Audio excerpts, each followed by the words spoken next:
बिस्मिल्लाहिर्रहमानिर्रहीम, अस्सलाम वालेकुम। मैं हूं मोहम्मद उसामा गाजी और आप देख रहे हैं अब पता चला। जब से इमरान खान साहब की हुकूमत गई है तब से लेकर अब तक एक बड़ा रिलीफ उनको मिला है और मिला भी इस्लामाबाद हाई कोर्ट से है। और जिस तरह से स्क्रूटनी कमेटी के इजलास के बाद फॉरेन फंडिंग केस चल रहा था, रोजाना की बुनियाद पर कहा गया कि इसको चलाया जाए, अब यह हुक्म मुअत्तल हो गया है और इस्लामाबाद हाई कोर्ट की जानिब से यह कहा गया है कि सबको बराबरी की सतह पर देखा जाए। यानी अब इसका मतलब यह लिया जा रहा है कि पाकिस्तान पीपल्स पार्टी और मुस्लिम लीग नून और पीपल्स पार्टी, इन दोनों जमातों के भी केसेस को या इनकी फॉरेन फंडिंग को भी तहरीक इंसाफ के साथ ही चलाया जाए। यही तहरीक इंसाफ चाहती थी, तो लिहाजा भी एक बहुत बड़ा रिलीफ है। अब ये कहा जा रहा है कि ये तीनों का केस साथ चलने का मतलब है कि अब ये केस का फैसला ही शायद बहुत देर बाद आए या आ ही ना सके, क्योंकि तीनों पाकिस्तान की बड़ी जमातें हैं और फंडिंग का जो मामला है बड़ा मुश्किल हो जाएगा कि किस तरह से फॉरेन फंडिंग हुई, बाहर के किस शख्स ने दिया, एक एक चीज की जांच पड़ताल, तो ये बड़ा मुश्किल अमल है। बहरहाल तहरीक इंसाफ के लिए एक बहुत बड़ा रिलीफ है। एक और मुतालबा तहरीक इंसाफ का पूरा होता नजर आ रहा है। 28 अप्रैल को मुनहरिफ अराकीन जो तहरीक इंसाफ को छोड़ गए उनको बुला लिया गया है, मगर इसमें एक बड़ा सवाल है कि कौमी असम्बली में तो वोट ही नहीं डाला इन्होंने,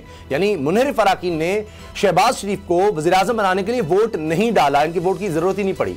तो अब ये बड़ा सवाल है, ये जाकर इलेक्शन कमीशन में कह देंगे जी हम तो आज भी तहरीक इंसाफ के ही रुकन हैं। तो इस बारे में भी आज हम बात करेंगे।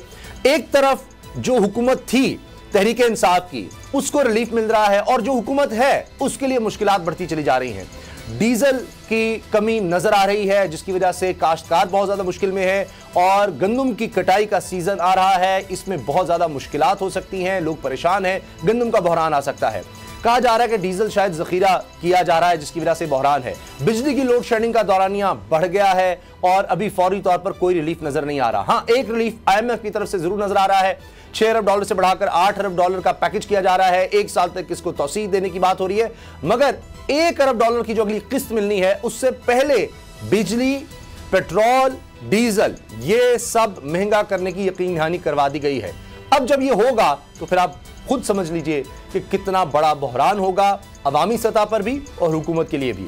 नज़ीर लगारी साहब मेरे साथ हैं, उनसे इस बारे में इन तमाम हवालों से बात करेंगे। नूर आलफीन भी मेरे साथ हैं।